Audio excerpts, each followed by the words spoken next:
Hello दोस्तों, स्वागत है आपका हमारे यूट्यूब चैनल स्टडी क्लास में। तो बच्चों, आज का टॉपिक आप सभी के लिए बहुत ही वेरी वेरी मोस्ट इंपॉर्टेंट होने वाला है। तो बच्चों, आज की इस छोटी सी वीडियो के माध्यम से हम आपको बहुत ही सिंपल सी भाषा में समझाएंगे कि लसिका ग्रंथि के कार्य क्या होते हैं, क्योंकि यह टॉपिक बच्चों एचईपी का टॉपिक है, यानी कि ह्यूमन एनाटॉमी एंड फिजियोलॉजी।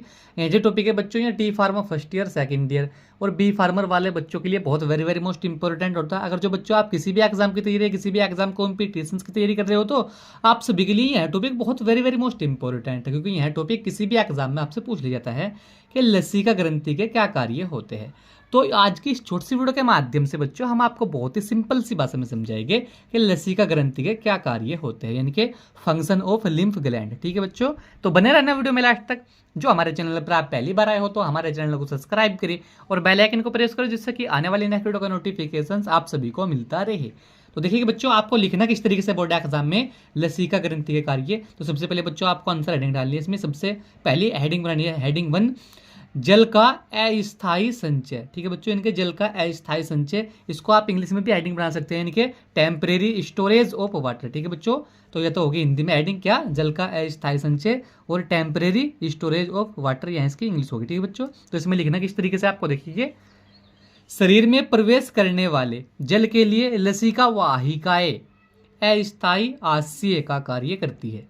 तो बच्चों, शरीर में प्रवेश करने वाले जल के लिए लसिका वाहिकाएं अस्थायी आस्य का कार्य करती है। ठीक है बच्चों, तो यह पहला कार्य होता है किसका, लसिका ग्रंथि का। ठीक है बच्चों, इसी के साथ में दूसरा कार्य देखिए बच्चों, दूसरी हेडिंग आपको डालनी है, अधिशोष जल का अवशोषण। ठीक है बच्चों, तो अधिशोष जल का अवशोषण। ठीक है बच्चों, इसको इंग्लिश में आपको किस तरीके से डालनी है हेडिंग है, absorption of excess of water. ठीक है बच्चों, इनके absorption of excess of water. ठीक है बच्चों, ये इंग्लिश में इस तरीके से आप हेडिंग डाल सकते हैं। इसमें लिखना किस तरीके से आपको देखिए, उतक दराव से जल की अधिशोष मात्रा को हटाकर लसिका उसे रुधिर परिसंचरण में डालती है। तो बच्चों, दराव इनके तरल दराव, इनके उतक दराव से जल की अधिशोष मात्रा को हटाकर लसिका उसे रुधिर परिसंचरण में डालती है। तो बच्चों, इनके उतक द्रव में जल की अधिशोष मात्रा को हटाकर क्या करती है लसिका, उसे रुधिर, इनके ब्लड परिसंचरण में डालती है। बच्चों, रुधिर को इंग्लिश में ब्लड कहते हैं, तो ब्लड परिसंचरण में डालती है। यहाँ पे बच्चों क्या होता है, लसिका ग्रंथि का बहुत वेरी वेरी मोस्ट इंपॉर्टेंट कार्य होता है। इसी के साथ में बच्चों तीसरी हेडिंग आपको डालनी है, दीर्घाणुओं का परिवहन, इनके दीर्घाणुओं का परिवहन। तो इसको बच्चों इंग्लिश में आपको किस तरीके से डालनी है हेडिंग देखिए, ट्रांसपोर्ट ऑफ माइक्रोमोलिक्यूल्स। ठीक है बच्चों, तो ट्रांसपोर्ट ऑफ इनके मैक्रोमोलिक्यूल्स। ठीक है बच्चों, आप इस तरीके से इंग्लिश में भी इसको हेडिंग डाल सकते हैं। तो दीर्घाणुओं का परिवहन, इसमें लिखना किस तरीके से आपको देखिए बच्चों, हेडिंग डाल के, लसिका द्वारा बड़े बड़े अणुओं जैसे प्रोटीन, हार्मोन्स आदि को रुधिर परिसंचरण में ले जाकर डाला जाता है, क्योंकि यह अणु रुधिर कोशिकाओं की भित्तियों को नहीं भेद पाते, अतः यह अणु सीधे रुधिर परिसंचरण में नहीं पहुंच पाते। ठीक है बच्चों, तो यह भी एक क्या होता है, रुधिर इनके लसिका ग्रंथि का कार्य होता है। क्या है बच्चों, इनके लसिका बड़े बड़े अणुओं जैसे कि प्रोटीन हो गया बच्चों, हार्मोन्स हो गया आदि को रुधिर परिसंचरण में ले जाकर डाला जाता है। ठीक है बच्चों, और क्योंकि यह अणु जो है ये रुधिर कोशिकाओं की भित्तियों को नहीं भेद पाते, अतः यह अणु सीधे रुधिर परिसंचरण में नहीं पहुंच पाते। ठीक है बच्चों, तो यह भी एक बहुत वेरी वेरी मोस्ट इंपॉर्टेंट कार्य होता है किसका, लसिका ग्रंथि का, इनके दीर्घाणुओं का परिवहन।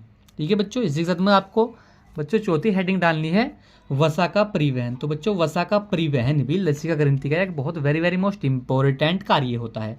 इसको आप इंग्लिश में किस तरीके से डाल सकते हैं, इनके ट्रांसपोर्ट ऑफ फैट। ठीक है बच्चों, इनके वसा का परिवहन, ट्रांसपोर्ट ऑफ फैट। ठीक है बच्चों, तो इसमें लिखना किस तरीके से आपको हेडिंग डाल के देखिए, वसा का परिवहन लसिका के द्वारा ही होता है।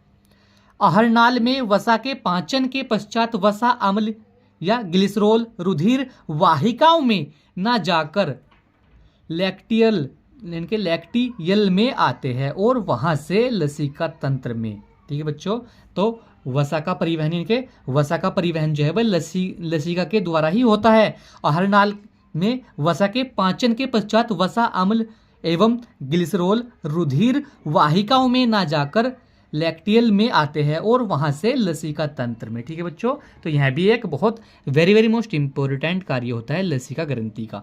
क्या? वसा का परिवहन। इसी के साथ बच्चों आपको पांचवी हेडिंग डालनी है संक्रमण से सुरक्षा। तो बच्चों संक्रमण से सुरक्षा भी लसिका ग्रंथि का एक बहुत वेरी मोस्ट इंपॉर्टेंट कार्य होता है। इसको आप बच्चों इंग्लिश में किस तरीके से डाल सकते हैं इसकी हेडिंग, इनके प्रोटेक्शन फ्रॉम इन्फेक्शन। ठीक है बच्चों, तो प्रोटेक्शन फ्रॉम इन्फेक्शन यानी संक्रमण से सुरक्षा। तो इसमें लिखना किस तरीके से आपको हेडिंग डाल के देखिए, लसिका में मौजूद लिम्फोसाइट्स रोगाणुओं को नष्ट कर संक्रमण से मनुष्य की सुरक्षा करते हैं। ठीक है बच्चों, तो लसिका में मौजूद क्या होता है, लिम्फोसाइट्स रोगाणुओं को नष्ट करके संक्रमण यानी कि इन्फेक्शन से मनुष्य की सुरक्षा करते हैं। ठीक है बच्चों, तो यह भी क्या होता है, लसिका ग्रंथि का एक बहुत वेरी मोस्ट इंपॉर्टेंट कार्य होता है। तो बच्चों आज का टॉपिक हमारा यही था कि लसिका ग्रंथि के कार्य लिखे। इस तरीके से यह टॉपिक बच्चों हर साल बोर्ड एग्जाम में या किसी भी एग्जाम कॉम्पिटिशन में आपसे 5 नंबर में यह टॉपिक पूछ लिया जाता है। तो बच्चों हमने आपको बहुत ही सिंपल सी भाषा में समझाया कि लसिका ग्रंथि का क्या कार्य होता है। तो बच्चों आशा करता हूँ आप सभी को समझ में आ चुका होगा। तो वीडियो को अच्छा लगा, वीडियो को लाइक कमेंट शेयर करें। मिलते हैं ऐसे ही अगली एक और नेक्स्ट वीडियो में, तब तक के लिए bye bye, have a nice day.